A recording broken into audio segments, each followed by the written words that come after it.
இன்றைய துபாய் செய்திகள்.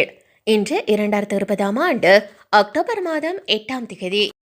உலகில் முதலாவதாக அமெரிக்கம் வருகின்ற விசிட்டர்களுக்கு இலவச கோவிட்-19 பிசிஆர் பரிசோதனை. ஐக்கிய அரபு அமெரிக்கத்தில் ராஸ் அல் கைமாவில் 2020 ஆண்டு டிசம்பர் மாதம் 31ஆம் திகதி வரை சர்வதேச சுற்றுலா பயணிகளுக்கு பிசிஆர் பரிசோதனையை இலவசமாக வழங்க இருப்பதாக ராஸ் அல் கைமா சுற்றுலா மேம்பாட்டு ஆணையம் அறிவித்துள்ளது. அமெரிக்கம் வருகின்ற சுற்றுலா பயணிகளில் ராஸ் அல் கைமாவில் தங்கியிருந்து அங்குள்ள விமான நிலையம் வழியாக புறப்படுகின்ற சர்வதேச பார்வையாளர்களுக்கு ராஸ் அல் கைமா சுற்றுலா மேம்பாட்டு ஆணையம் மற்றும் RAK மருத்துவமனை ஆகியவை இணைந்து இலவச கோவிட்-19 பரிசோதனையை மேற்கொள்ள இருப்பதாக அறிவிக்கப்பட்டுள்ளது. இதுகுறித்து புதன்கிழமை ராஸ் அல் கைமா சுற்றுலா மேம்பாட்டு ஆணையம் சார்பாக வெளியிடப்பட்ட அறிக்கையில் சர்வதேச பார்வையாளர்களுக்கு RAK மருத்துவமனை அல்லது அல் ஹம்ரா மாலில் இருக்கக்கூடிய RAK மருத்துவ மையத்தில் இலவச PCR சோதனை மேற்கொள்ளப்படும் என்று தெரிவிக்கப்பட்டுள்ளது. சர்வதேச பார்வையாளர்களும் விருந்தினர்களும் PCR சோதனையை இலவசமாக வழங்குவதன் மூலம் ராஸ் அல் கைமாவில் உலகளவில் முதல் நகரமாக திகழ்வது குறிப்பிடத்தக்கது. கடந்த சில மாதங்களுக்கு முன்பு ராஸ் அல் கைமாவில் இருக்கக்கூடிய ஹோட்டல்களில் மேற்கொள்ளப்பட்டிருக்கின்ற விரிவான சுகாதாரம் மற்றும் பாதுகாப்பு நடவடிக்கைகள் காரணமாக பீரோ வெரிட்டாஸ் என்ற நிறுவனத்தினால் பாதுகாப்பானது என்று சான்றிதழ் பெற்ற உலகின் முதல் நகரமாக அறிவிக்கப்பட்டதும் மற்றும் உலக ஹோட்டல் மற்றும் சுற்றுலா கவுன்சில் பாதுகாப்பான பயண முத்திரையை பெற்றிருப்பதும் குறிப்பிடத்தக்கது. இதுபோன்ற ராஸ் அல் கைமாவில் இருக்கக்கூடிய ஹோட்டல்களில் பணிபுரிகின்ற ஊழியர்களுக்கும் கோவிட்-19க்கான இலவச PCR பரிசோதனை வழங்கப்பட்டது. ஒப்புதல் பெறாமல் அமெரிக்கம் திரும்பிய பயணிகள் துபாய் விமான நிலையத்தில் சிக்கி தவிப்பு. ஐக்கிய அரபு அமெரிக்கத்தின் பிற பகுதிகளில் வழங்கப்பட்ட குடியிருப்பு விசாக்களை வைத்திருக்கின்ற பயணிகள் துபாய் சர்வதேச விமான நிலையம் வழியாக அமெரிக்கம் திரும்பினால் அவர்கள் பயணத்துக்கு முந்தைய அடையாள மற்றும் குடியுரிமைக்கான ஆணையத்தின் ஒப்புதல் பெற்றிருக்க வேண்டும் என்று துபாய் விமான நிலைய செய்தி தொடர்பாளர் நேற்று அறிவித்துள்ளார். அவர் இது பற்றி கூறுகையில், புதிய பயண தேவைகளின்படி அமெரிக்கத்தின் பிற மாகாணங்களில் வழங்கப்படுகின்ற குடியிருப்பு விசாக்களை வைத்திருக்கின்ற பயணிகள் துபாய் சர்வதேச விமான நிலையம் வழியாக நாட்டுக்கு திரும்புவதற்கு ICA ஒப்புதல் தேவை என்று குறிப்பிட்டுள்ளார். மேலும் துபாய் குடியிருப்பு விசா வைத்திருப்பவர்கள் ஐக்கிய அரபு அமெரிக்கத்துக்கு திரும்புவதற்கு பொது பதிவிட மற்றும் வெளிநாட்டு விவகாரங்கள் இயக்குநரகத்தின் GDRFA ஒப்புதல் பெற்றிருக்க வேண்டும் என்றும் அவர் மேலும் குறிப்பிட்டுள்ளார். துபாய் விமான நிலையத்தின் வருகை முனையத்தில் சிக்கி தவிக்கின்ற பல பயணிகளின் நிலை குறித்த கேள்விக்கு பதிலளிக்கும் விதமாக துபாய் விமான நிலையங்கள் இந்த அறிக்கையை வெளியிட்டிருப்பது குறிப்பிடத்தக்கது. அமெரிக்க அரசின் வழிகாட்டுதல்களின்படி உரிய அனுமதியின்றி பல்வேறு நாடுகளிலிருந்து துபாய் வந்தடைந்த பயணிகள் ஏராளமானவர்கள் விமான நிலையத்தில் சிக்கி தவிப்பதாக செய்திகள் வெளியாகியிருந்தன.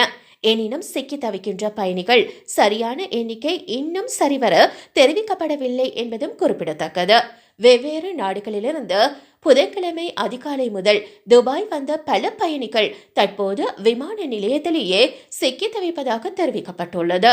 துபாய் தவிர்த்து அமெரிக்கத்தின் பிற பகுதிகளில் வசிக்கின்ற பல குடியிருப்பாளர்கள் துபாயில் தரையிறங்கிய பின்னர் இமிகிரேஷன் முடிப்பதில் சிக்கல் ஏற்பட்டுள்ளதாக தகவல்கள் தெரிவிக்கின்றன. பயணிகளின் பயண ஆவணங்கள் குறித்து இமிகிரேஷனில் சரிபார்க்கும் போது அவர்கள் அமெரிக்கத்துக்கு திரும்ப அனுமதிக்கப்படவில்லை என்பதை காட்டுவதாகவும் அதைத் தொடர்ந்து பயணிகள் விமான நிலையத்தை விட்டு நாட்டுக்குள் நுழைய அனுமதி மறுக்கப்பட்டது என்றும் சம்பந்தப்பட்ட அதிகாரிகள் தெரிவித்துள்ளனர். தற்போது விமான நிலையத்தில் சிக்கி தவிக்கும் பயணிகள் குறித்து துபாய் விமான நிலையங்கள் அரசாங்க அதிகாரிகள் மற்றும் பிற சேவை நிறுவனங்களுடன் இணைந்து நமது பயணிகளின் வசதியை உறுதி செய்து விரைவில் இந்த நிலைமையை தீர்க்கும் என்று துபாய் விமான நிலையத்தின் செய்தி தொடர்பாளர் நேற்று கூறியுள்ளார். ஃப்ளூ தடுப்பூசி சேவைகளை வழங்கும் துபாய் சுகாதார ஆணையம் துபாய் சுகாதார ஆணையத்தின் ஆரம்ப சுகாதார நிலையங்கள் மற்றும் மருத்துவ மையங்களில் குடியிருப்பாளர்கள் தற்பொழுது ஃப்ளூ காய்ச்சலுக்கு எதிராக தடுப்பூசி போட்டுக் கொள்ளலாம் என்று அறிவிக்கப்பட்டுள்ளது. மேலும் இந்த தடுப்பூசியானது குறிப்பிடப்பட்ட நபர்களுக்கு இலவசமாக வழங்கப்படும் என்றும் தெரிவிக்கப்பட்டுள்ளது.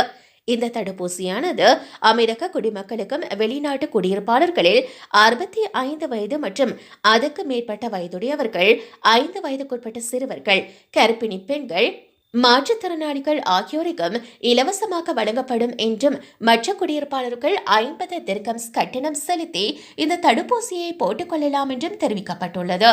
இந்த ஆண்டு துபாய் சுகாதார ஆணையமானது ப்ளூ பற்றிய விழிப்புணர்வு பிரச்சாரத்தை ஆரம்பித்ததோடு கோவிட்-19 தொற்று நோய்க்கு மத்தியில் ப்ளூவிற்கான தடுப்பூசி பெறுவதன் முக்கியத்துவத்தையும் அதை வலியுறுத்தியுள்ளது. ப்ளூ தடுப்பூசி கோவிட்-19 வைரசுக்கு எதிரான பாதுகாப்பை வழங்காது என்றாலும் இது நுரையீரலை பலவீனப்படுத்தக்கூடிய நோய்களுக்கு எதிராக ஒரு நபரின் நோய் எதிர்ப்பு சக்தியை அதிகரிக்கும் என்று மருத்துவர்கள் சுட்டிக்காட்டியிருக்கிறார்கள். தடுப்பூசி போடப்படும் இடங்கள் ஜெமேரா லேக் டவர்ஸ், அப்டவுன் மிரடின் மற்றும் சிட்டி வாக் ஆகிய 3 DHA மருத்துவ மையங்களும் ஞாயிற்றுக்கிழமை முதல் வியாழக்கிழமை வரை காலை 7 மணி முதல் இரவு 7:30 மணி வரை திறந்திருக்கும். பிற ஆரம்ப சுகாதார மையங்களுக்கு அப்பாயின்மெண்ட் செய்வது கட்டாயம் என்றும் அப்பாயின்மெண்ட் பெறுவதற்கு குடியிருப்பாளர்கள் 800-342 என்ற எண்ணை தொடர்பு கொள்ளலாம் என்று தெரிவிக்கப்பட்டுள்ளது. இந்த மையங்களில் அல்படா, அல் லுசைலி, அல் மன்கூல், அல் ஷஃபா, நாட் அல் ஷெபா, ஜெபீல், மிஷார் மற்றும் துவார் ஆகியவை காலை 7:30 மணி முதல் இரவு 9:30 மணி வரை திறந்திருக்கும். பெண்களுக்கு மட்டுமே சேவை செய்யும் அல் மம்சார் சுகாதார மையமும் காலை 7:30 மணி முதல் இரவு 9:30 மணி வரை திறந்திருக்கும். அல் பர்ஷா மற்றும் நாட் அல் ஹம்ர் மையங்கள் காலை 7:30 மணி முதல் இரவு 9:30 மணி வரை தடுப்பூசி சேவைகள் வழங்கும். முன்பதிவு செய்ய மற்றும் தடுப்பூசி போடப்படும் மையங்களின் இருப்பிடங்கள் மற்றும் செயல் நேரங்கள் பற்றிய கூடுதல் தகவல்களுக்கு 800-342 அழைத்து மேலதிக விவரங்களை பெற்றுக்கொள்ளலாம். காலாவதியான ரெசிடென்சி விசா வைத்திருப்பவர்கள் நாட்டை விட்டு வெளியேற இன்னும் 2 நாட்களே அவகாசம். மார்ச் மாதம் 1ஆம் தேதி முதல் ஜூலை மாதம் 12ஆம் தேதிக்கு இடைப்பட்ட காலத்தில் காலாவதியான துபாய் ரெசிடென்சி விசாக்களை புதுப்பிக்க அல்லது அபராதம் செலுத்தாமல் நாட்டை விட்டு வெளியேறவோ அக்டோபர் மாதம் 10ஆம் தேதி வரையில் அவகாசம் வழங்கப்பட்டுள்ளது. அதாவது இன்னும் 2 நாட்களுக்குள் மேற்கண்ட திகதிகளில் காலாவதியான விசாக்களை கொண்டவர்கள் தங்களது விசா தகுதியினை புதுப்பித்துக் கொள்ள வேண்டும் அல்லது நாட்டை விட்டு வெளியேற வேண்டும் என்று அமர் மைய அதிகாரிகள் மற்றும் விசா ஆலோசகர்கள் தெரிவித்திருக்கின்றார்கள். அக்டோபர் மாதம் 10ஆம் தேதி வரையில் தங்களுடைய விசாக்களை புதுப்பித்துக் கொள்ளாமல் துபாயில் தங்கும் நபர்கள் ஓவர்ஸ்டே அபராதத்தை சந்திக்க வேண்டி வரும் என்றும் அதிகாரிகள் தெரிவித்துள்ளனர். துபாய் தவிர பிற எமிரேட்டுகளின் குடியிருப்பு விசா வைத்திருப்பவரா நீங்கள்? நாடு திரும்பும் முன் எப்போதும் இதை நினைவில் வைத்துக் கொள்ளுங்கள். துபாய் குடியிருப்பு அல்லாதோர் அமீரகம் திரும்புவதற்கு ICA ஒப்புதல் பெறுவது அவசியம் என்று துபாய் விமான நிலையங்கள் தகவல் தெரிவிக்கின்றன. அமெரிக்க அதிகாரிகளின் உத்தரவுகளுக்கு ஏற்ப பயண விதிமுறைகளை புதுப்பித்துக் கொள்வதன் காரணமாக நேற்று பிற்பகல் சில பயணிகள் துபாய் சர்வதேச விமான நிலையத்துக்கு வருவதில் தாமதம் ஏற்பட்டது என்பதை துபாய் விமான நிலையங்கள் உறுதி செய்திருக்கின்றன. இது தொடர்பாக துபாய் விமான நிலையம் தெரிவித்த அறிக்கையில் தற்போது ஏற்பட்டுள்ள சில சூழலை விரைவில் சரி செய்யவும் பயணிகளின் வசதியை உறுதி செய்யவும் துபாய் விமான நிலையங்கள் அரசு அதிகாரிகள் மற்றும் பிற சர்வீஸ் பார்ட்னர்களுடன் இணைந்து செயல்பட்டு வருகின்றன என்று கூறப்பட்டுள்ளது. தற்போதைய பயண தேவைகளின்படி பிற எமிரேட்டுகளில் வழங்கப்பட்ட குடியிருப்பு விசா வைத்திருக்கும் பயணிகள் நாடு திரும்ப ICAவின் ஒப்புதல் பெற வேண்டும். துபாயில் வழங்கப்பட்ட குடியிருப்பு விசாக்களை வைத்திருக்கின்றவர்கள் அமெரிக்கம் திரும்ப GDRFAவின் ஒப்புதல் தொடர்ந்தும் தேவைப்படுகிறது என்று அந்த அறிக்கை கூறியிருக்கிறது. நேற்று துபாயில் தரையிறங்கிய பிற எமிரேட்டுகளில் வசிக்கின்ற பல பயணிகளுக்கு குடியேற்ற அனுமதி வழங்கப்படவில்லை என்று தகவல்கள் வெளியாகியுள்ளன. குடியேற்றத்துறை அனுமதி மறுத்ததை தொடர்ந்து பல பயணிகள் நாட்டுக்குள் நுழைய அனுமதி மறுக்கப்பட்டுள்ளதாகவும் செய்திகள் வெளியாகியுள்ளன. நிறைய செய்திகள் நிறைய பெற்றன. தொடர்ந்தும் தமிழ் டியூப் சேனலுடன் இணைந்திருங்கள். எம்முடைய செய்திகளோடு இணைந்திருந்தமைக்கு நன்றி. எம்முடைய சேனலுக்கு சப்ஸ்கிரைப் பண்ணுங்கள்.